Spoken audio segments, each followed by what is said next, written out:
Tonight on Reporting Scotland, independence protests in Edinburgh as Holyrood and Westminster continue to clash over the constitutional implications of Brexit. Storm Hector sweeps across the country, bringing high winds and travel disruption with it. Older, more polluting cars are to be banned from Glasgow city centre in a bid to improve air quality. It's obviously got potential benefits, but it really depends on people. Not if they can afford newer cars and things like that, so I think it would all come down to that, to be fair. Also on the programme, the World Karate Championships kick off in Dundee. And the endurance cyclist from Inverness who hopes to cycle round the world in a record-breaking time.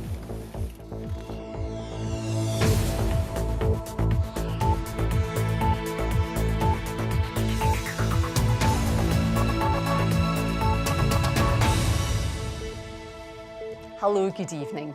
The Scottish Secretary David Mundell has insisted it is in line with the devolution settlement to proceed with Brexit legislation, even though Holyrood has refused to back it.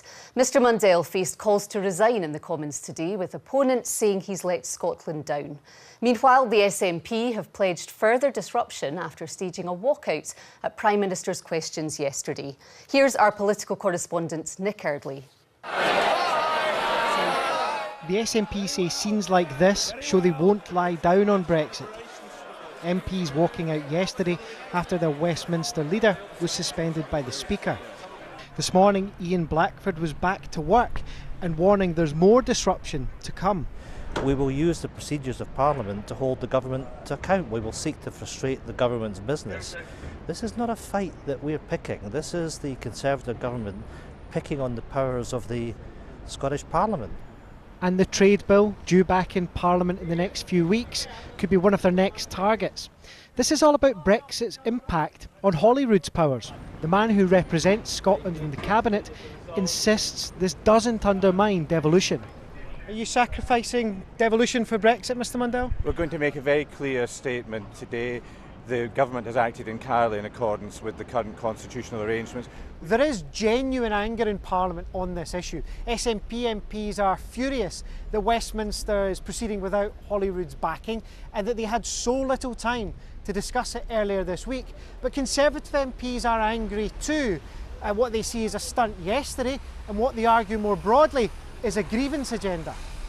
In the Commons, the Scottish Secretary insisted he was proceeding in line with the rules. Whilst devolution settlements did not predict EU exit, they did explicitly provide that in situations of disagreement, the UK Parliament may be required to legislate without the consent of devolved legislatures.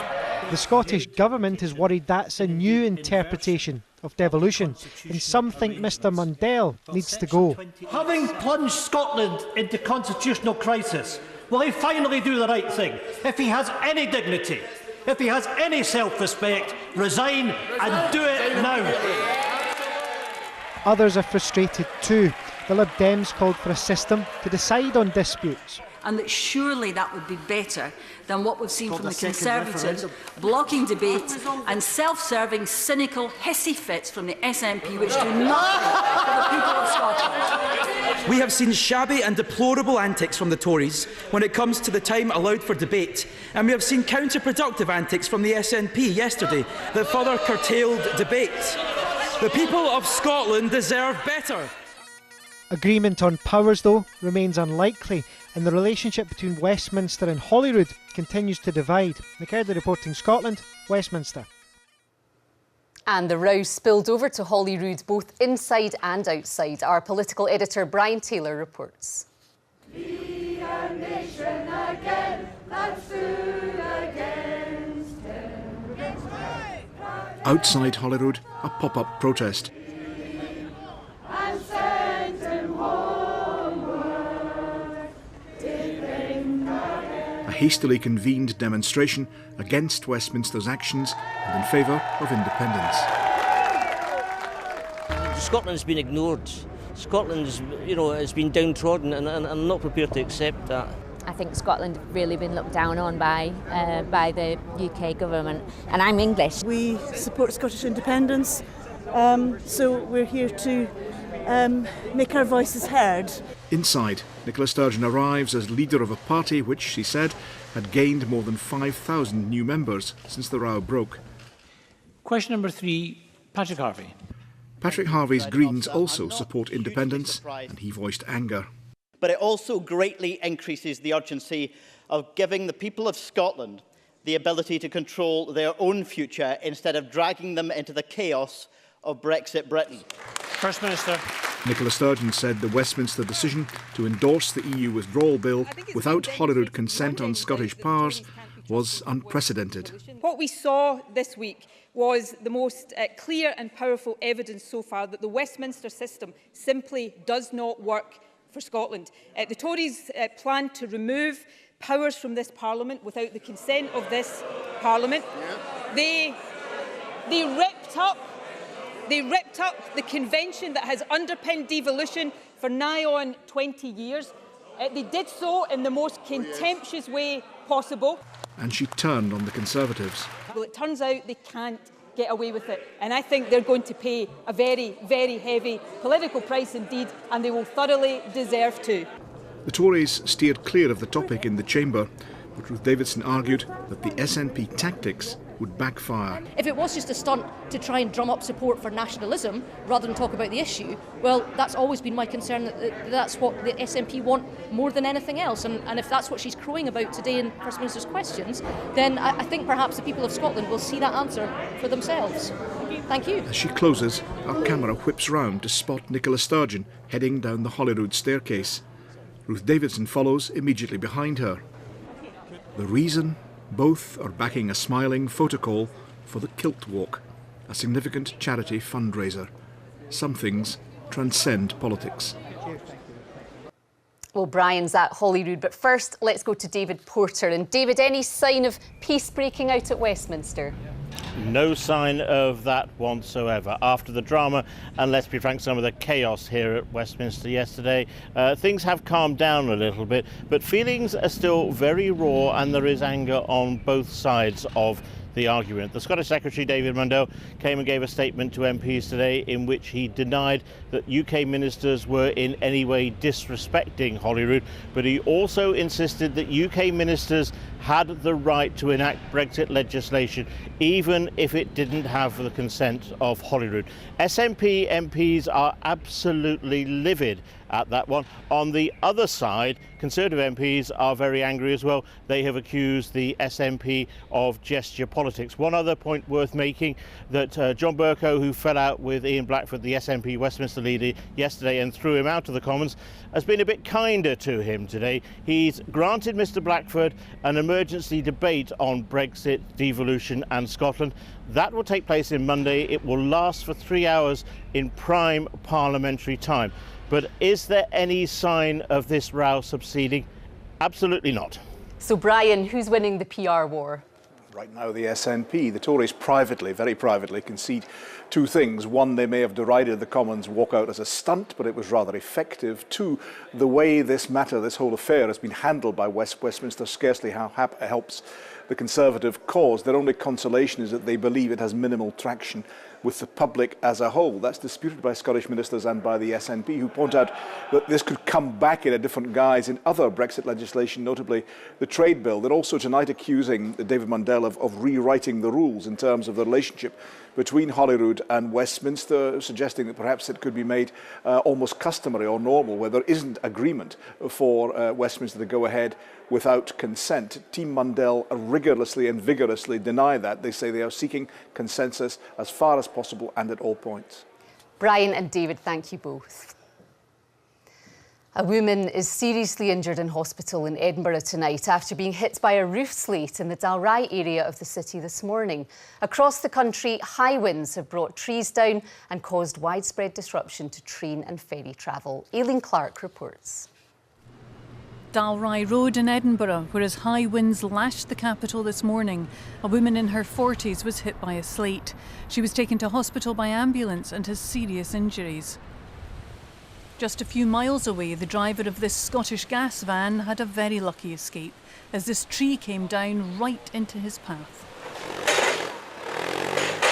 This road near Killern in Stirlingshire, just one of the rural roads, completely blocked today by a huge tree. Local farmers managed to clear it. In Glasgow, it may have been the windiest June day on record, with gusts of 56 miles an hour. And a busy day for glaziers. Been caught out with the wind, so the windows have been blew wide open, they can't get them shut. All the mechanisms have been bent and glass been broken, windows been slammed shut. So a busy day for you? Very busy, very busy. We're trying to get up onto the ladders ourselves to do the repairs, but with the weather we can't get up on the ladders, so we're trying our best to do the repairs from inside. Storm Hector brought widespread disruption to ferry and train services, and it wasn't just the wave-lashed Ayrshire routes that were cancelled. Line damage in a number of places meant commuters around the Strathclyde area had to find another way to get to work. I came to the station, Mulgai station, this morning, no trains, just cancelled, end of, that was it. Unfortunately, I need to phone my husband to cancel my plans, go and get a bus into Queen Street and make another way home now. Below the mountaintops, the severest gales were recorded near Lesmahago and in Kirkwall and Lookers. And in Renfrewshire, I think they'll be tidying away the slide and swing ball the next time there's a high wind warning. Aileen Clark, reporting Scotland. Glasgow will become the first city in Scotland to ban older vehicles from its centre in a bid to improve air quality. A low-emission zone will be phased in from the end of this year and fully implemented by December 2022. Environmental campaigners say it doesn't go far enough quickly enough. Katie Hunter reports. It's dubbed the most polluted street in Scotland. Levels of nitrogen dioxide on Hope Street are around 50% higher than the European legal limit, according to Friends of the Earth. Now Glasgow City Council has agreed to introduce a low-emission zone to reduce pollution. It's a really ambitious policy, but what's really important is that we do it in a time that we can deliver it. We need to get the message out to people living and working in Glasgow that this low-emission zone is coming in December 2022 and to give them time to prepare. That means by 2022, drivers of most diesel vehicles built before 2015 and petrol vehicles built before 2005 will be fined if they enter the city centre. Environmental campaigners say the low-emission zone in Glasgow doesn't go far enough. They've branded it a low-ambition zone. We've got illegal levels of air pollution. We have done since 2010, and there are only going to be restrictions against the most toxic cars, vans, lorries and taxis in 2022. So what do people in Glasgow make of the plans? I think on the whole it's good, but I think it will impact on people on lower incomes. Compared to other cities around the world, I think we're all right in terms of air pollution. But I guess if we're looking at the bigger picture, it's a good idea. I think it's obviously got potential benefits, but it really depends on people. Not everybody can afford newer cars. Glasgow City Council says the policy is primarily about improving people's health. Edinburgh, Dundee and Aberdeen are expected to follow with their own low-emission zones. Katie Hunter, reporting Scotland, Glasgow. 8 people have been taken to hospital after a fire broke out in a tower block in central Glasgow. Crews were called to Commercial Court in the Gorbals just before 8 o'clock this morning. Scottish Fire and Rescue say they've extinguished a fire which had taken hold in a kitchen. Witnesses described smoke pouring out of the windows of a flat on the 14th floor and spoke of their confusion. In control of a fire in the building. Do you run up? Do you run down? Where do you go? So yeah, it was definitely scary. I was just about to leave house with the kids and I seen fire engines.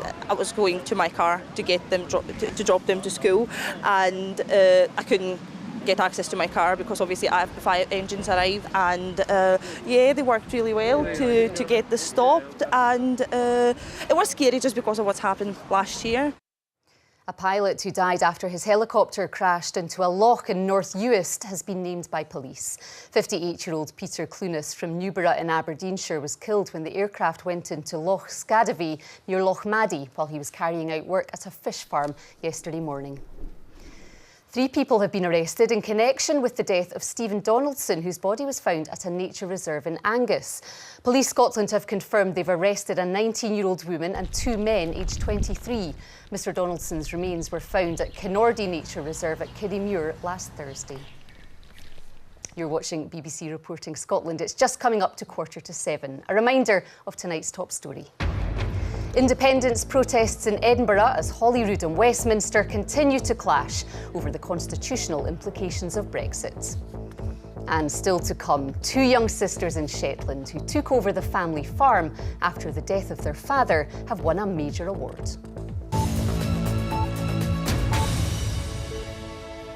Calls to a modern slavery helpline have highlighted almost 300 potential victims in Scotland.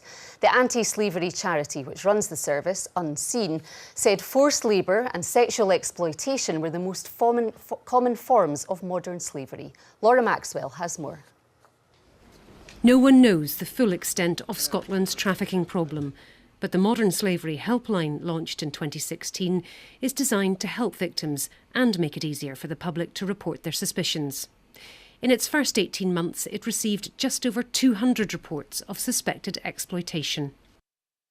297 potential victims were identified. 61% of the cases involved forced labour in places like car washes, nail bars, takeaways and farms.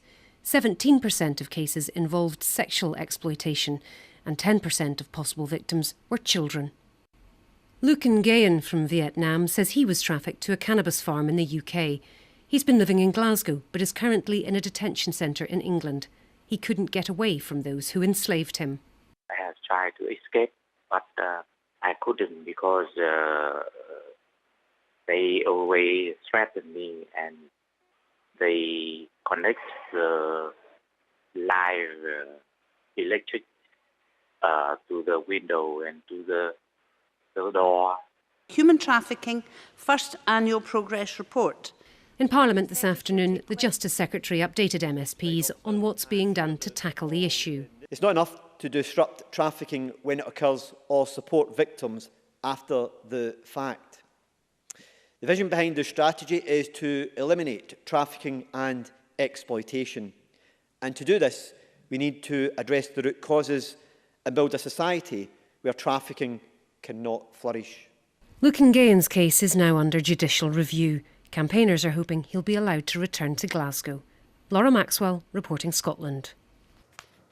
2 young sisters in Shetland who took over the running of their family farm after the death of their father have won a major award. Amy and Kirsty Budge were last night named Countryfile's Farming Heroes at the BBC Food and Farming Awards. Ewan Newry reports. I tag these 2 and then put the cows out. OK, great. Which is a great thing to get done. It's been the family business for 7 generations. But a tragic farm accident saw the sisters take the helm earlier than expected. I suppose it never hit until we started to realise how much we had to do. I did understand that there was going to be a lot of changes. The pair haven't just picked up where their dad left off. They're pioneering new farming methods and sharing them with the industry. I mean, initially after our dad's death, then the farm really helped us because you had to get up and you had to get on with it. You had to get out and feed the animals. They were relying on us. There was no chance of us lying around and moping around, that we just had to get out and get on with it. So the farm really, really helped us in the early days. There can only be one winner, though. So the BBC Countryfile Farming Hero for 2018, I lied. There are 2 winners. Inspiration farmers, Kirsty and Amy. Last night in Bristol, they were named Britain's Farming Heroes. At home, even their mum is surprised at their determination to keep the farm thriving for the next generation. Yeah, absolutely amazing. I couldn't have done it. I couldn't have done what they've done over the past 3.5 years.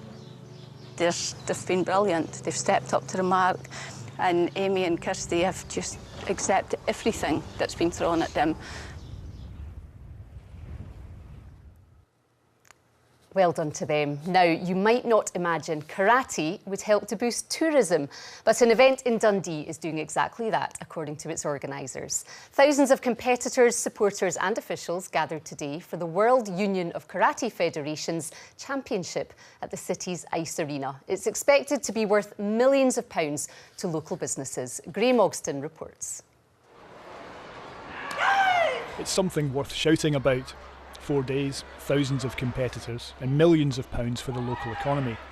The man behind Dundee's successful bid to host the tournament says it's a testament to the current confidence in the city. I think changing Dundee shows that we as a city can be really ambitious, and I think what we've been able to do at Kanzen Karate by hosting this event is show that Dundee can host events of this size, and maybe other sports will follow that and host events of their own.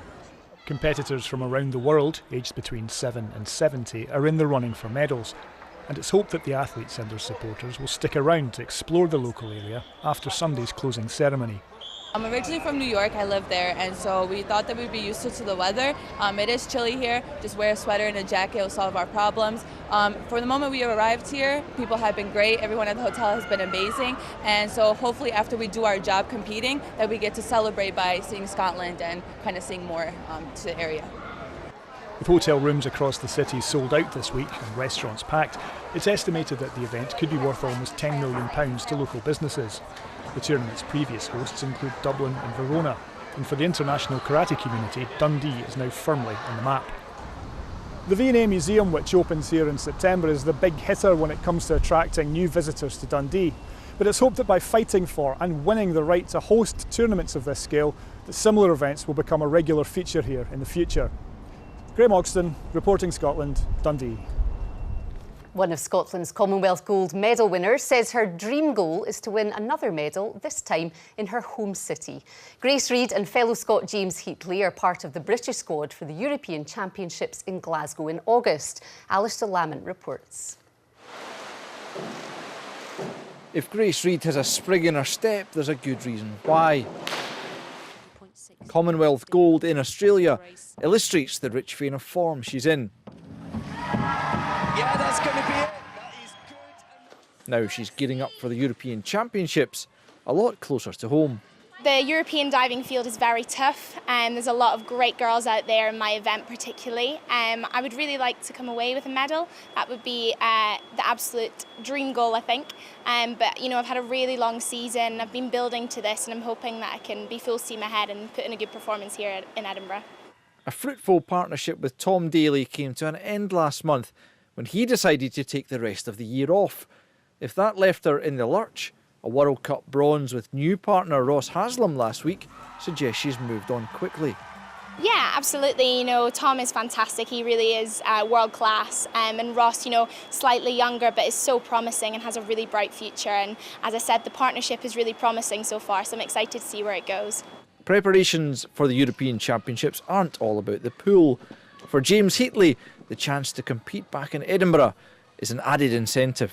Yeah, it's amazing. I mean, this is the pool that I train every day at, and to be able to compete here is just incredible. And I mean, the last major competition we did here was Commonwealth, and I've got me and Grace, I've got so many good memories from that competition here. So I think just a home crowd, I mean, you can't beat a home crowd. Well, Grace Reid and James Heatley will be back here on home turf, as it were, when the European Championships begin at the start of August. Until then, it's all about the practice. Alistair Lamont reporting Scotland at the Royal Commonwealth Pool in Edinburgh. Around the world in 110 days now, Inverness cyclist Jenny Graham is setting out to beat the world record for a female to circumnavigate the globe by bike. We caught up with her just before she set out on her 18,000-mile journey. Yeah, I started looking at the world record, looked at the mileage and thought, oh, yeah, I reckon I could do that actually. I think I could beat that. I'm going to start in Berlin, I'm going to head east, and within a week I should be in Russia. I'm Jenny Graham and that is my bike and we are off for a really long ride around the world in 110 days.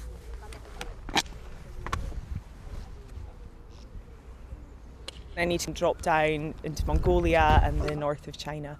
Then from there I'll fly from Beijing to Perth, Australia, spend about a month out there, and then from New Zealand I'm going to fly up to Anchorage and cross the top of Canada and fly back into Europe then.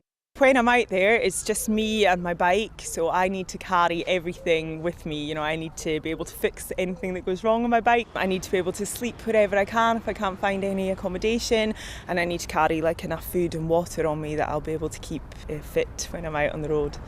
I'd been doing lots of endurance cycling, lots of mountain biking, and always sort of chasing more and more miles. You know, every time that I did a certain amount of miles, I'd be like, oh wow, I wonder how much more I could do. Oh, it'd just be incredible. If I actually complete this and manage to get the record, I just think it's just such a cool thing to be doing out there. It's like a real adventure. It's not even so much about the cycling anymore. Now Shireen and Glenn can tell us what's coming up on Timeline. Tonight, we'll debate so-called fat cat salaries and a new law urging companies to justify the gulf in wages between bosses and workers. We're going to find out how to spice up another World Cup without Scotland, and... My name is Adrian Edmondson, and tonight I'll be talking to Glenn about my new kids' book. Yes, you heard right, kids' book. I write kids' books. Deal with it. That's Timeline, 7:30, BBC Two Scotland. And now the weather with Christopher. Hello. Hello there, thank you very much indeed. Good evening to you at home. Well, it was as if we'd woken up in October this morning with Storm Hector barrelling through severe gales, leaving a trail of damage and destruction. I think that gazebo's had it, don't you? Tonight, still quite windy, but the gales are on their way out. But a blustery night nonetheless, with a rash of showers continuing through the Highlands and Islands, generally drier elsewhere. Temperatures around 8 to 10 Celsius, but a few rural parts in the northeast will be cooler than that. So to tomorrow, and you can see Hector on the chart there moving its way northwards, and a brief respite. Still quite a breezy day though, quite a blustery day. There will be a number of showers around, but equally some dry weather, some sunshine. So through the course of the morning, a dry start for central and southern parts, showers in towards the Highlands, and through the course of the day, those showers most frequent actually through the central belt and the south, some of them quite heavy at times, and perhaps merging to give a longer spell of showery rain through parts of Dumfries and Galloway in towards South Lanarkshire, but pushing through at a pace with those brisk southwesterly winds. Temperatures 14, 15 degrees, quite a cool, disappointing afternoon. Some sunshine towards the northeast, lifting things up to around 17 degrees, but really the best of the sunshine and the fewest showers across the northwest, similar too for Orkney and Shetland. Rest of the afternoon into the evening, those showers with us for a time before fizzling and fading away. And then it's the weekend and another low pressure system, but it's fairly shallow, so not as lively as the one we've had today, but there will be a number of heavy showers around on Saturday, certainly through central and southern Scotland. Round about late morning, early afternoon, quite heavy, the odd rumble of thunder in the mix, drier the further north you are. A quieter day on Sunday, the driest of the 2 days this weekend. Fairly cloudy though in the west with showery outbreaks of rain. Driest and sunniest in the east with temperatures on the rise, highs of 18. That's the forecast for now. Thanks, Christopher. And that's Reporting Scotland for now. I'll be back just after the late news, later after the 10 o'clock news. Until then, from all of us here, a very good night. Bye-bye for now.